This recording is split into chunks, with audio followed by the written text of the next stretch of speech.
જ્ઞાન પ્રકાશ સ્વામી એ વીરપુર મુકામે આવી અને માફી પણ માગશે અને વડતાલ સ્વામિનારાયણ સંપ્રદાય ટેમ્પલ બોર્ડના જે વડા છે એ પણ એ ખુલાસો કરશે કે ભાઈ આવી સ્વામિનારાયણ સંપ્રદાયમાં આવી કોઈ વાત ક્યાંય છે નહીં, કે વિરોધ હોવો જોઈએ, મહાજનો છે ગામે ગામેનો વિરોધ હોવો જોઈએ, તો જ ખબર પડે લોકોને કે જલારામ બાપા વિશે બોલે છે, લોકો નારાજ છે. પણ લોકો એ નેતાઓ કે સમાજના આગેવાન વિશે પ્રશ્ન ઉઠાવવા માંડે છે. હવે એને ધીરજ રાખવી જોઈએ. પરમ પૂજ્ય સંત શ્રી જલારામ બાપા કે જેમના ભક્તો અમો ખાલી રઘુવંશી લોહાણા જ નથી, પરંતુ હરેક જ્ઞાતિના લોકો જલારામ બાપાના ભક્તો છે અને દેશ અને વિદેશમાંથી બહુ મોટી સંખ્યામાં જલારામ બાપાના ભક્તો છે. ત્યારે ભગવાન શ્રી રામચંદ્રજીના આશીર્વાદથી જલારામ બાપા ના મંદિર વીરપુરે વર્ષોથી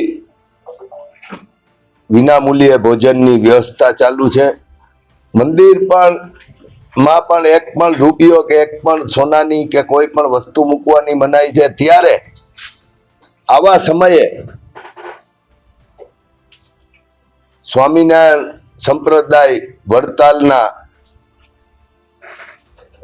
સુરતના મહંત શ્રી જ્ઞાન સ્વરૂપદાસજીએ જે જ્ઞાન પ્રકાશ સ્વામીએ જે જલારામ બાપા વિશે અશોભનીય વાતો રજૂ કરી અને જે વાત એમને પુસ્તકમાં વાંચી અને મૂકી, એમાં અમો અખિલ ગુજરાત લોહાણા સમાજ એટલે કે ગુજરાત રઘુવંશી લોહાણા સમાજ અને સર્વે ભક્તો ખૂબ નારાજ થયેલા, જેના અનુસંધાને ગઈકાલથી એ સમગ્ર રાજ્યમાં અને દેશ અને વિદેશમાં આનો વિરોધ થવા લાગ્યો છે.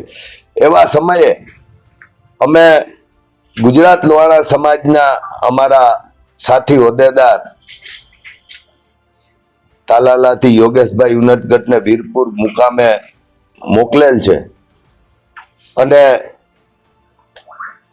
જલારામ બાપાની જગ્યા વીરપુરની પણ લાગણી એવી છે કે જલારામ બાપા એ ભૂખિયાને અન્ન આપે છે અને માફ કરવાની, લોકોને માફ કરવાની એક એમની આગવી ઓલી છે કે લોકોને માફ કરવા જોઈએ, ભૂલ થાય પણ એને માફી આપવી જોઈએ. તેમ છતાં સમગ્ર જલારામ ભક્તોનો અને રઘુવંશોના વિરોધને ધ્યાને લઈ અને અમે બે વાત મૂકેલી. એ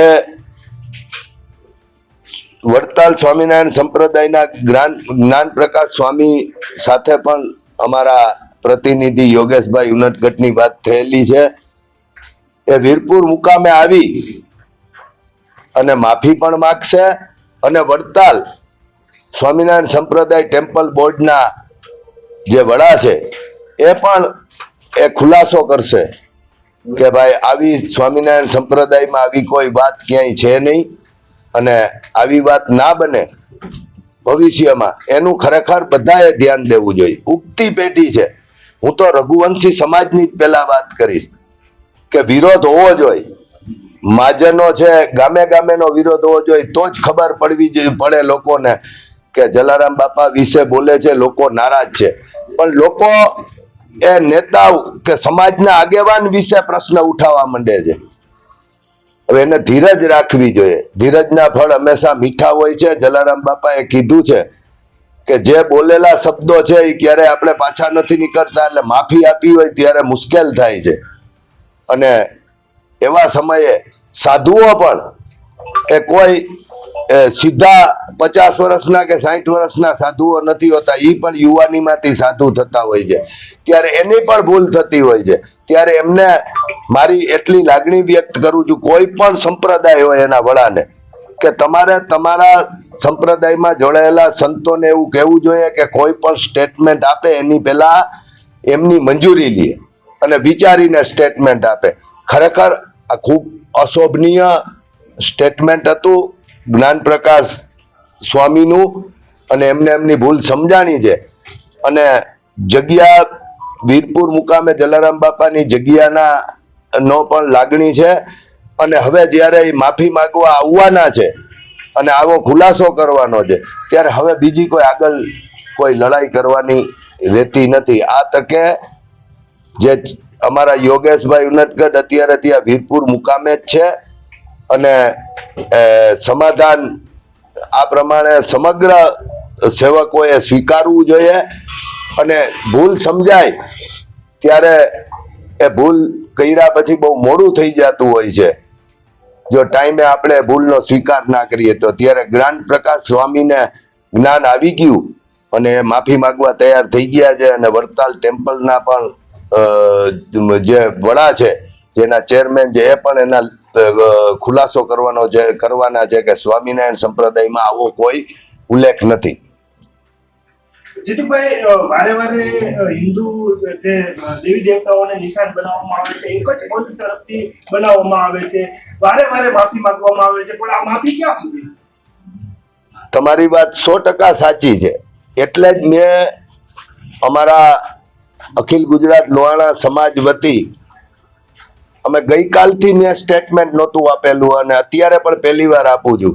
એ જ પ્રયાસ કર્યો કે એમના વડતાલના જે સંપ્રદાયના વડા છે એ જ લેટર હેડ ઉપર ખુલાસો કરે અને આવું ન બને એની તકેદારી રાખે. અને એ વાત ફરીને પણ હું રજૂ કરીશ કે આ વારે ઘણીએ ગમે ત્યારે ગમે તે નીકળી અને ગમે તે ધર્મ વિશે બોલે છે. મતલબ તો સનાતન ધર્મમાં કોઈ પણ ધર્મ હોય, સ્વામિનારાયણ ધર્મ હોય, જલારામ બાપાનો હોય કે વલ્લભકુળ હોય કે કોઈ પણ ધર્મ હોય, એના એકબીજા વિશે પાડી દેવાની વાત ક્યારેય ન કરવી જોઈએ. 2 દિવસ માટે વીરપુર બંધનો નિર્ણય લેવાયેલો હતો, પરંતુ જગ્યા તરફથી એવો આદેશ થયેલો છે વીરપુર જલારામ બાપાની જગ્યા તરફથી કે આ બંધ ન રાખવું જોઈએ. અને આજે બપોરથી જ લગભગ ખુલી ગયું છે. મને એવી વાત થઈ હતી બપોરે 1:30 વાગે કે આવતીકાલથી ખોલી નાખવાનું કહેવાનું છે. સમસ્ત ગામ લોકો, બધી જ્ઞાતિના જલારામ ભક્તો ભેગા થયા હતા અને નિર્ણય લીધો હતો. પણ અંતે તો જલારામ બાપાની જે જગ્યા છે એનાથી મોટું તો કોઈ છે નહીં. અને એ અમારે રઘુવંશી સમાજે પણ સ્વીકારવાનું આવે અને સર્વે ભક્તોને પણ હું સ્વીકારવા માટે અપીલ કરું છું. એ ટાઈમ બધાને અનુકૂળ થશે એ પ્રમાણે નક્કી કરવામાં આવશે. એ તૈયાર છે. પણ Jitubhai, in between E time period ની અંદર વળી પાછું એવું એક સ્ટેટમેન્ટ આવે કે ફરી વિરોધ થાય. હું માનું છું કોઈ પણ વસ્તુમાં ધીરજ રાખવી જોઈએ. તમારી લાગણી છે, તમારી વાત સાચી છે, પણ જ્યારે એને ભૂલ સમજાણી છે ત્યારે એની આપણે પરીક્ષા લેવાને બદલે આપણે સમયની રાહ જોઈએ એવું નહીં બને એવી મને ભગવાન શ્રી રામચંદ્રજી ઉપર ભરોસો છે. જીતુભાઈ, વાત થઈ હતી સ્વામીજી સાથે. સ્વામીજીએ શું કીધું હતું કે ભાઈ ફોલોવર વધારવા એની આવું સ્ટેટમેન્ટ આવ્યું, એક એવું સ્ટેટમેન્ટ બહાર આવે છે? શું આવી કઈ વાત થઈ? સ્વામીજી સાથે અમારા સાથી હોદ્દેદાર યોગેશભાઈ ઉનટગઢને અખિલ ગુજરાત લોહાણા સમાજના હોદ્દેદાર છે અને તાલાલાથી છે, એ વીરપુર મુકામે જ છે, એમને વાત થયેલી છે. જ્યારે કોઈ પણ ચર્ચા થતી હોય ત્યારે જે મુદ્દો હોય એની જ ચર્ચા કરવામાં આવેલી છે. બીજી કોઈ ચર્ચા સ્વામીજી સાથે કરવામાં આવેલી નથી.